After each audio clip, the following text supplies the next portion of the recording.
Hey, everybody, it's AG, and I want to introduce you to a great new podcast limited series called Trump's Project 2025 Up Close and Personal. These are fictional stories of American individuals caught up in a Trump second term as the government fulfills the plans of Project 2025. So think of it like 1984 meets War of the Worlds, but this is the actual Trump playbook. The first episode tells the story of a student who exercised his First Amendment rights to protest the war in Gaza. Now, I've heard the first two episodes, and we are going to share them with you here in our feed. They're both terrifying and activating. So check out the new podcast series, Trump's Project 2025, Up Close and Personal, in your podcast app or at 2025pod.com. There'll be new episodes every week until the election. It's up to us to vote so the events in these podcasts don't become reality. Hello, I'm Bill Press, host of the Bill Press Pod, and I'm proud to present to you this very special podcast series on Trump's Project 2025, Up Close and Personal. This podcast anticipates what would happen to everyday Americans were Trump to return to power. Now, while the people and the stories in this series are fictional, the policies that upend each of their lives and the country are all too real. And all of them drawn directly from the pages of Project 2025 and Trump's own words and promises. It's an adaptation of the serialized novel 2025 by former Democratic Ohio State Chair and a smart and effective pro-democracy advocate, David Pepper. A link to his novel is in the episode notes. If you're as terrified of Project 2025 and a second Trump term as we are, please subscribe, share, and review this podcast series.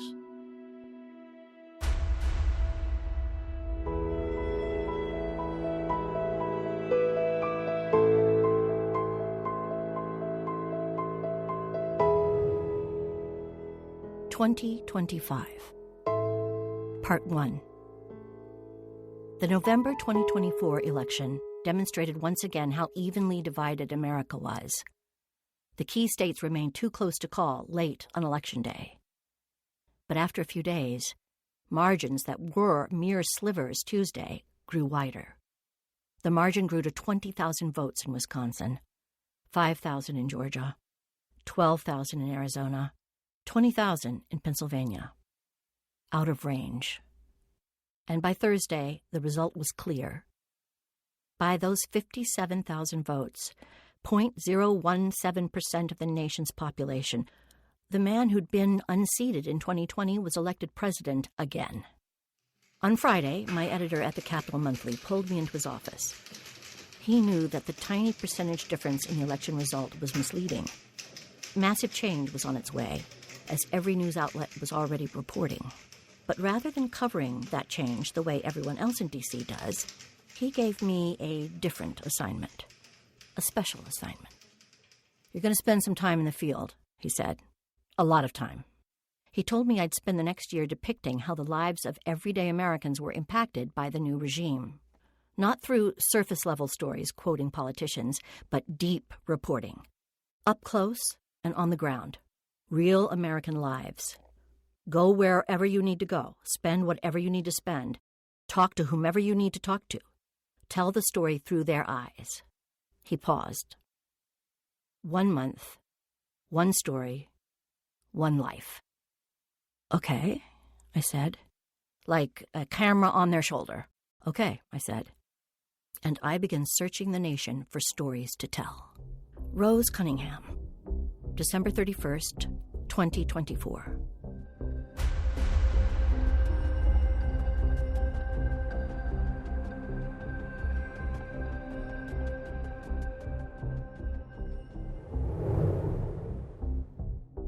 Chapter 1, January. Ammon Maher, by Rose Cunningham, New York. Yes, it was covered in grunge and grime, usually smelled of piss and pot, but Ammon Maher loved the subway. Every day, the ride from the Bronx displayed something new. Strange things, beautiful things, terrible things. The same all-too-human combination he'd experienced throughout his 23 years growing up in a rough part of Milwaukee. At 6'2", 220, he could hold his own. So on the subway, he largely handled those terrible things himself. He'd broken up 3 fights. He'd stopped a mugging. He waited with 2 lost children as another Good Samaritan tracked down their parents. He walked a battered woman to a local precinct to get the protection she needed. He'd only called the cops twice, when the problem felt like too much for a muscular Egyptian immigrant to manage. But this morning, the ride-in was as uneventful as any in the 7 months he'd taken the 2-line into Manhattan from his closet-sized efficiency. Oddly quiet, perhaps because of what was happening in a world still roiling from November's election. This week especially. So, with much on his mind, but little he could do about it, Ammon leaned his head back, his long jet black hair cascading over the top of the seat, and tried to relax. Seconds later, his cell phone buzzed in his sport coat pocket. Ezra calling. Ammon picked up right away, knowing how dire things were for Ezra and a bunch of his other friends. Ez, how you holding up? I'm okay. His college roommate from the prior year said. He didn't sound okay. His faint, high-pitched voice sounded like it had after an all-nighter cramming for exams. Even with the makeshift holding cells, there wasn't enough room to keep all of us penned up. So, me, Jaya, and Rana all got released. The others are still locked up. Amen.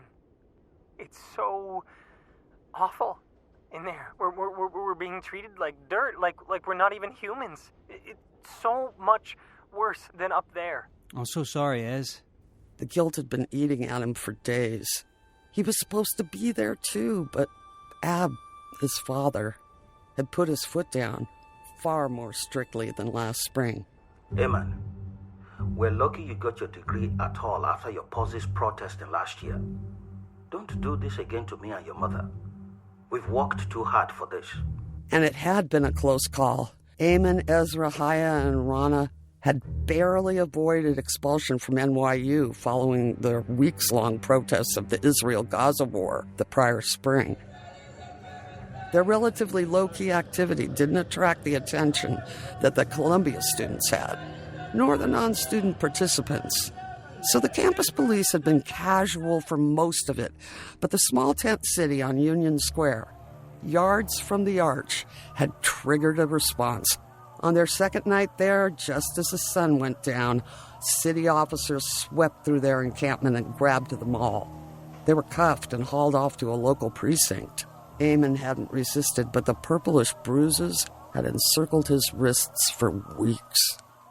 Fortunately, NYU's student-led disciplinary commission had convinced the university's president to let them graduate with their class as long as each spent weeks performing community service. Prosecutors had been equally lenient. But it was all far too dicey for Ab, who'd worked long hours in a Wisconsin brewery all his life, mostly to give Ammon a chance to go to a place like NYU in the first place. Expulsion would have been a family tragedy, especially as Ammon's 3 younger siblings looked up to him so. So when national media first previewed the planned inauguration protests, knowing Ammon remained close with what he disapprovingly called his NYU posse, Ab came down hard. Those others are rich, and they don't face our issues. For Ab, rich was anyone who wasn't poor like them.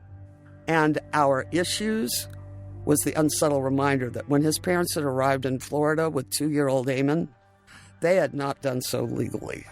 While they later found work visas, Ammon's status was a mess. He fit into the category the politicians called dreamers. But given American politics today, that happy term offered neither comfort nor certainty. Ab, they also have... They can get arrested again and escape it all. But with the new president and what they're promising to do, you already have a target on your back. Your siblings too. No more playing with fire. The president. Ab was so scared of the new president. Of course, Ammon was offended by the man, but not scared of him. He'd been spewing his crazy shit for years. Sure, it served the purpose of motivating his supporters to vote. And yes, that led to occasional violence against people who looked like Ammon. But no one took the man's hot air seriously as policy. Just more politics. Still, the tone of Ab's voice, capped off by the invoking of his siblings, meant the discussion was over. After hanging up, Ammon had canceled his train trip south to join more than 1 million people who would go on to march on the mall the frigid morning of Inauguration Day. But he'd watched it all in horror, like January 6th the whole country did. At 11 a.m., live footage showed helmeted troops in black riot gear, but no badges or identifiers, swoop in on the protesters from all sides of the mall. First came the smoke and tear gas, then batons and tasers, followed by mass arrest of as many as they could. Hundreds were injured in the rush to get away. None of his friends responded to his texts and calls the rest of the day. By yesterday morning, he'd learned secondhand that his friends had been caught up in it all. All were arrested and pepper sprayed, and 2 had suffered broken bones in the melee. Tased, Haya had suffered an asthma attack and had to be rushed to the hospital before joining the others at the makeshift processing site. As his obvious strain now was making Ammon regret not being there even more. He'd been the group's unofficial captain, both the activist and the diplomat, and now they were all there, suffering and scared without him. Ammon, they say they're going to treat us just like the January 6th insurrectionists, the ones who received long sentences. What? How can they even say that? I don't know.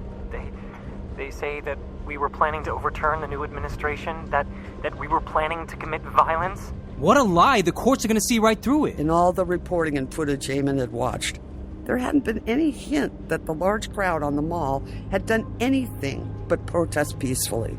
Angry, of course, loud, some angry signs, but peaceful. And they never left the damn mall, where they had been told the protest would be allowed. Their good behavior was not an accident. Organizers had talked about it in advance.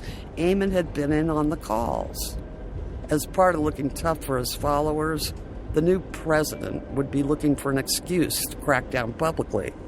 So every organization involved had committed to the same approach: noise, signs, but no trouble. And from everything Ammon had seen, they'd accomplished their collective goal. That's such bullshit. You guys were the most civil, pissed-off people I've ever seen. I know. But they're saying they have evidence that we were planning something, that they stopped us in advance of violent actions. They're already separating us out for interrogations. Rana came back from hers, shaking, crying. Ammon gritted his teeth at the image. Rana and he had dated the first 2 years in college and had kept hooking up ever since. She was fierce in every way. A shaken Rana was a terrible sign. Do you guys have lawyers? Did she? None, no. They say we're not entitled to any because this is a national security issue. Jesus. Ammon clenched his fist. Ez, I'm coming down there. No, don't. It's so bad here, Ammon. But he'd made up his mind, and Ab didn't need to know. Plus, he wouldn't be protesting, just helping others. No, I am. I'll take the first train after work today. He had a major project he had to finish by the end of the week, and it was Friday. What are you going to... Just be there. I'll figure it out when I get there. And I'm going to find some lawyers for you. His first cousin was a Harvard law grad at a big D.C. firm. He'd know some good defense attorneys down in D.C., just like he'd help them work through the NYU situation with minimal damage. Ez sighed audibly. He'd wanted help, but hadn't wanted to ask for it directly. Thank you. Of course, my friend. 34th Street, Herald Square. The male voice on the subway's intercom bellowed out Ammon's stop. I'll call you later this afternoon. Ammon rose from his seat as the train squealed to a stop. And that was the first time he noticed the blonde man in the dark suit at the end of the car. He rose a second after Ammon did. Shorter than he was, maybe 6 feet, but thicker. A few others stood up as well, but the man stuck out. Then again, maybe he was just being paranoid after hearing Ez's story. Knowing that running invited violence, one of the mistakes they'd made on the mall, Ammon walked casually to the open car door and into the crowded station. A minute later, he emerged on the street then walked the 2 blocks to get to the law firm where he worked as a paralegal and data specialist. The man followed, about 20 feet behind, calmly and not gaining, not trying to. Ammon's paranoia now seemed justified. Ammon swiped his ID on the ground floor and moved quickly through the turnstile and then the open elevator door. With security there, Ammon assumed the man wouldn't be able to keep up, and he didn't. The elevator door closed without anyone else entering. Ammon let out a long breath.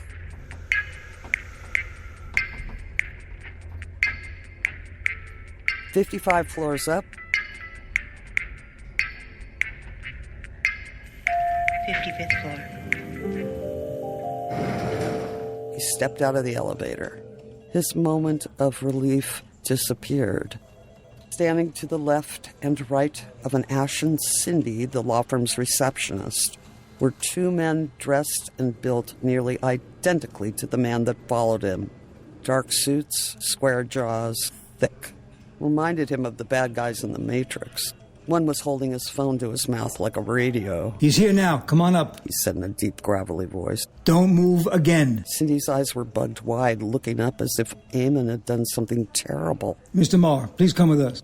The man gripped Ammon's bicep. I got it, Ammon said, but the grip tightened, and the man tugged him forward. They walked to one of the firm's conference rooms, where another man was already seated at the end of an oval table, older and bald.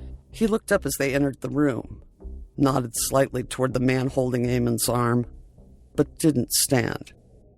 Ammon sat in a wooden chair, and only then realized just how fast his heart was thumping. He could both hear it and feel it in his chest. Something about these 3 scared him far more than the officers in the NYPD precinct last spring. Then a 4th entered. The man from the subway stepped into the conference room, closed the door behind him, and sat in the chair on Ammon's other side. The 2 men from the lobby stood like sentries on both sides of the closed door. Ammon, already tired of the silence, lifted his hands in the air while scanning the faces ogling him. Who are you? What in the world is going on?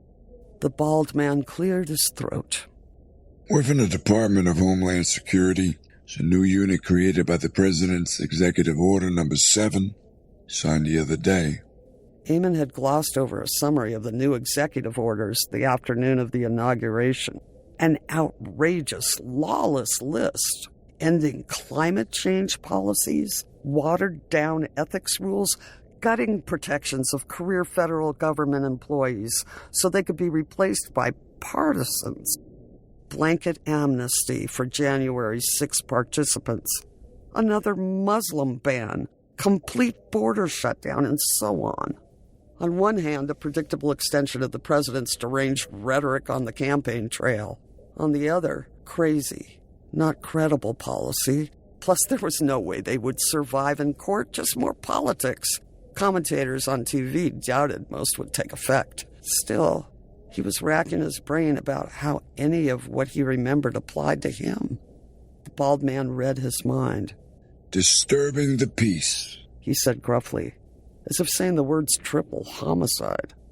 Without meaning to, Ammon tilted his head and scrunched one eye, as he would with any friend who was bullshitting him. What do you mean? I stayed away the other day for a reason. I haven't disturbed a thing. He shot a quick look at the man who followed him from the subway.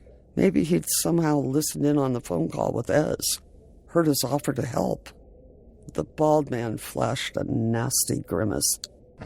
Mr. Mayor, believe me, we have many colleagues dealing with the hoodlums from the other day, including those you consort with. He paused to let the words sink in. The knowledge of his personal network. We know you were not down there. Ammon nodded, slight relief. This could be straightened out quickly.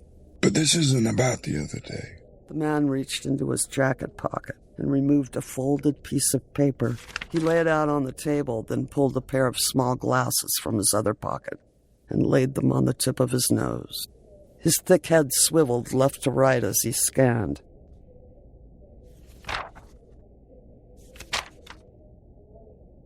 Be it ordered that all undocumented students engaging in disturbing the peace on or near campuses, which amounts to any level of criminal offense while undermining the national security, shall be treated as threats to national security, and said students shall be immediately deported back to their home country.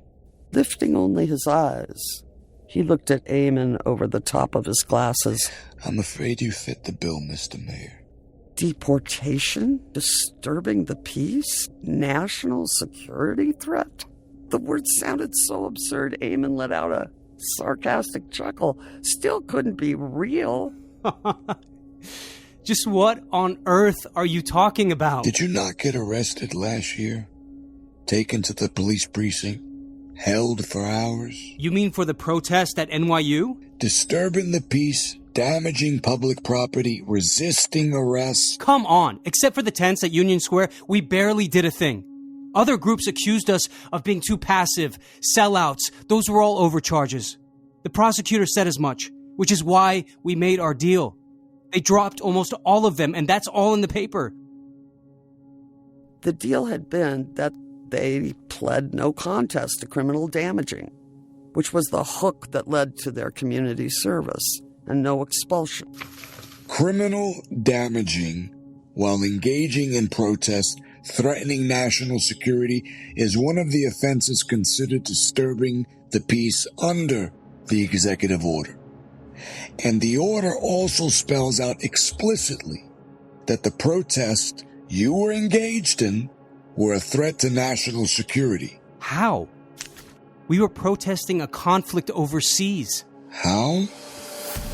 Because the president said so. That's how. It's as clear as can be. Protesting our allies threatens national security. Another echo of campaign rhetoric he dismissed as absurd. Oh, so you're gonna detain everyone who was involved in the college protest from last year? That's nuts. The bald man winked, then looked over Ammon's shoulder. Not everyone. The man to his left shifted in his chair, laying another piece of paper down on the desk. The letters I-N-S were clear at the top. Mr. Mayor, I don't think you need any reminding of your immigration status. Ammon's stomach churned, an intense mix of butterflies and nausea. He didn't look at the paper, as if any reaction to its content would be an admission of guilt in front of 8 watchful eyes. The status his father had always warned him about. The situation he had for so long taken for granted as unproblematic was now being thrust in his face. His one Achilles heel to living in America. Maybe these thugs were serious. Maybe all that political bullshit was actually happening. Maybe all that presidential hot air, which few people he knew took seriously, was actually going to be acted upon as American policy and law. Then it dawned on him. If it was, then he was in deep trouble. And that realization prompted the only sentence he could think of. I'd like to ask for a lawyer before I say anything else. The bald man now raised his hands in the air. Joe, I'm sorry to tell you, the executive order makes it clear. You have no right to an attorney. This is a national security matter, and you are not a citizen of the United States. For the security of the nation, we are expediting these cases rapidly. We must, as the president made clear in his speech, the one your friends were interrupting. My friends were arrested before they could interrupt, Ammon thought, but didn't say. I need to at least call my parents. Another possible lifeline, anything to delay things. He reached into his jacket pocket to retrieve his phone, but just as his fingers touched it, both arms were pulled back behind him. Don't move again, the first gravelly voice from the lobby said, inches from his left ear. 2 large hands forced his forearms together behind him. Then a sharp edge sliced into each of his wrists as they were cinched. Bone pressed against bone. Plastic zip ties. What the fuck? This is insane! Give me a fucking lawyer!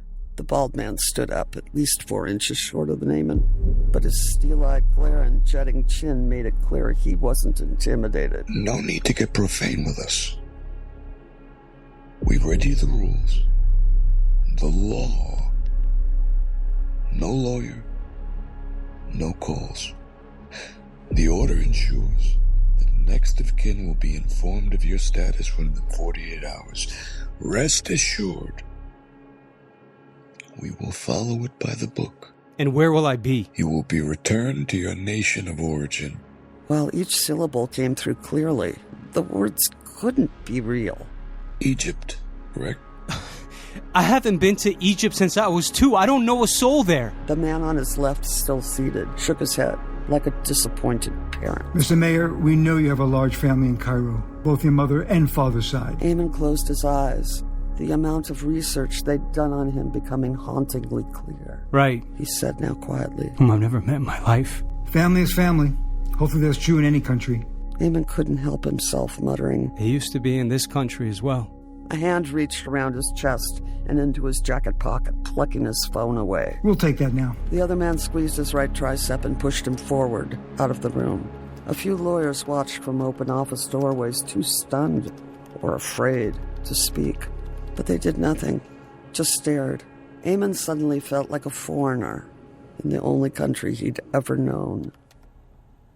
Waiting back in the lobby, the one exception was the firm's managing partner, Chase Shepard, one of the most feared trial attorneys in the city. He also happened to be physically imposing.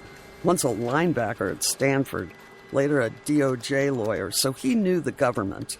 Just what are you doing to our employee? Believe me, you don't want to interfere now or going forward. The president is not fucking around, and neither are we. They brushed past him, one of the henchmen stepping into Shepard's personal space to keep him from doing anything. Don't worry, Ammon. We'll get on this immediately. The bald man grunted, sounding amused. Shepard and Cindy, the receptionist, gaped wide-eyed as the elevator doors closed. Going down. And we'll be back with the rest of Ammon's story after a short break. By the way, any profits from the advertising in this series will be donated to the Democratic Legislative Campaign Committee, the official organization that's dedicated to electing Democrats to state houses around the country.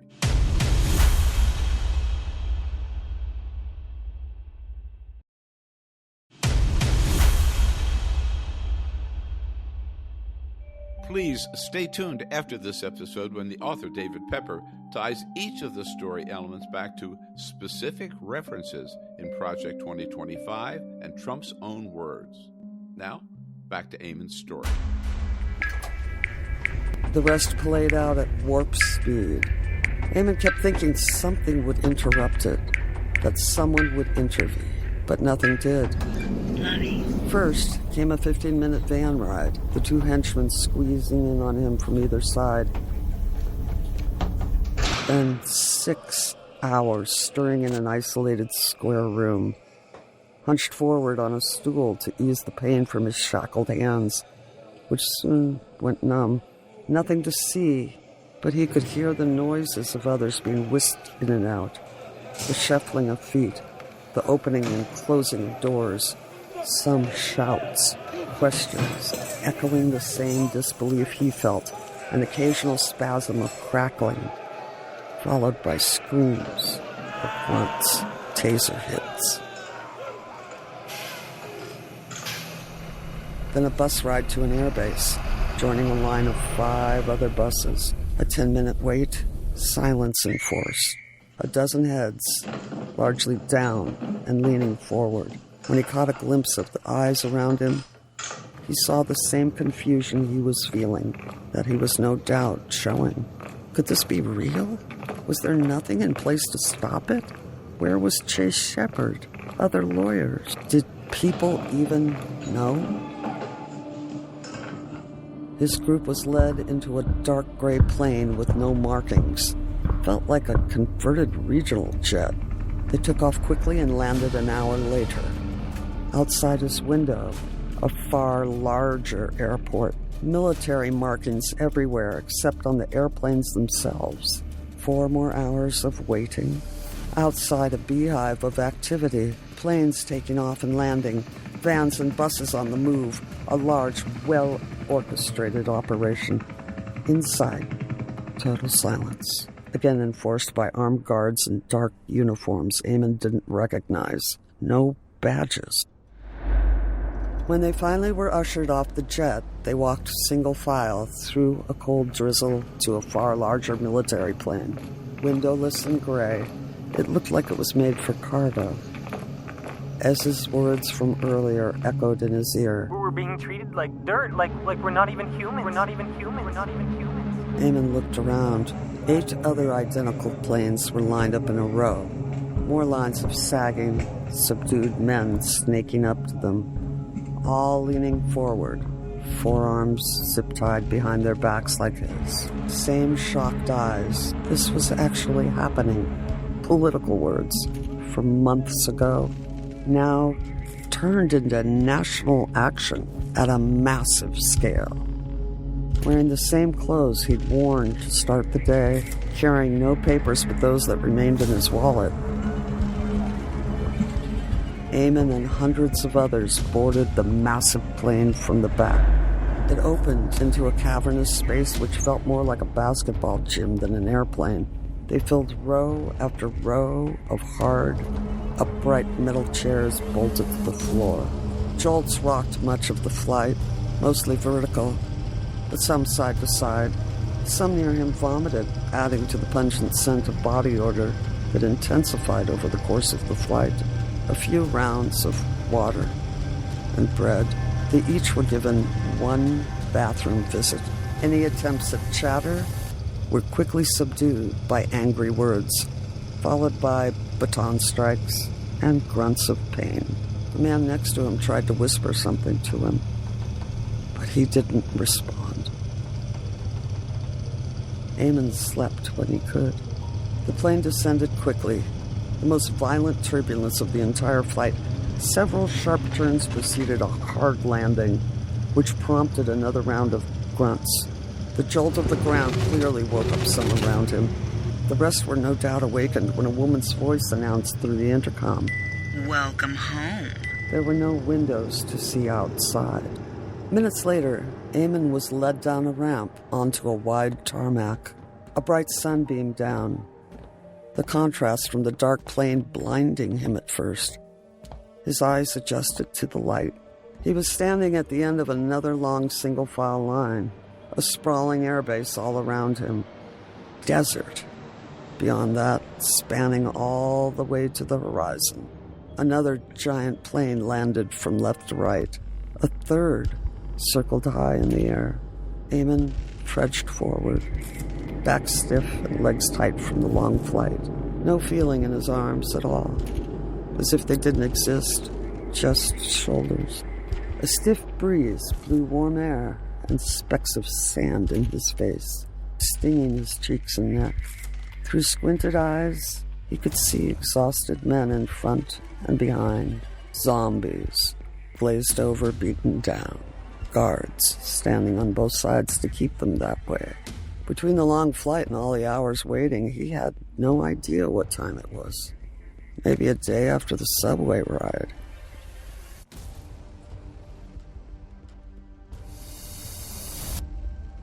His doubts about it all were now erased. The moments of hope as he dozed on the plane, that was a dream. Dashed. The hell was all too real. Under the new laws of the new America, this was his home. The next episode of Trump's Project 2025, Up Close and Personal, tackles the loss of women's reproductive rights in a second Trump term.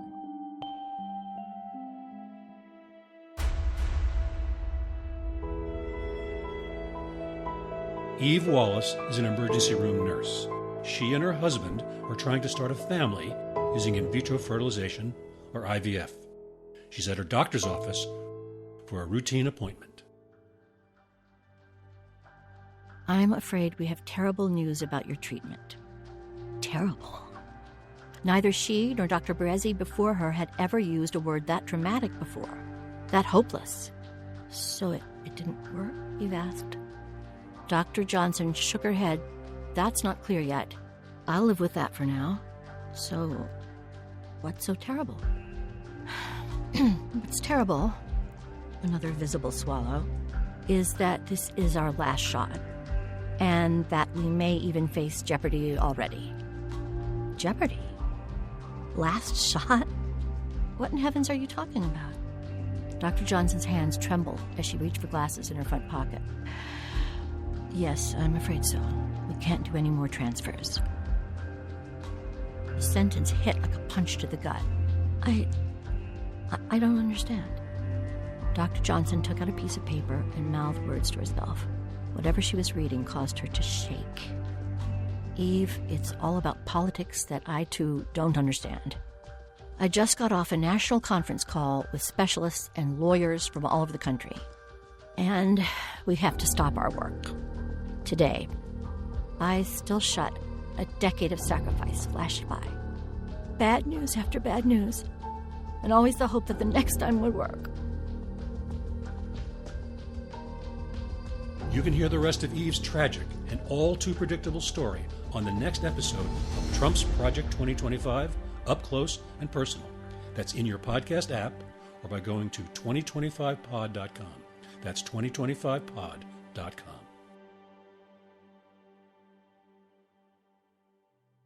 Trump's Project 2025, Up Close and Personal, is available on all the podcast apps and at 2025pod.com. Please subscribe, review, and most importantly, share this podcast series with friends and relatives who need to know just how dangerous a second Trump term and Project 2025 would be. When we come back, the author, David Pepper, will tie the horrors of Ammon's story to the specific policies written out in Project 2025 and found in Trump's own words.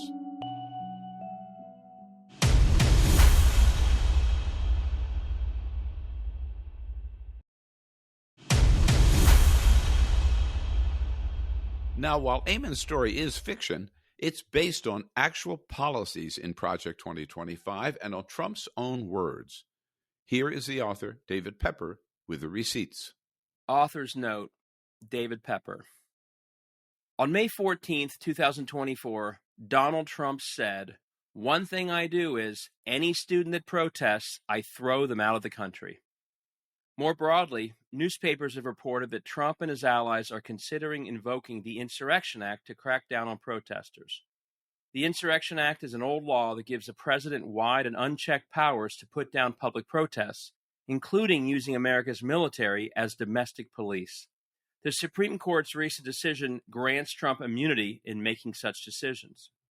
In addition to Trump's promise of mass deportations, Project 2025 labels the current approach to Dreamers, otherwise known as Deferred Action for Childhood Arrivals, a, quote, unlawful program, end quote, and mandates that immigration officials are, quote, not allowed, end quote, to work on it.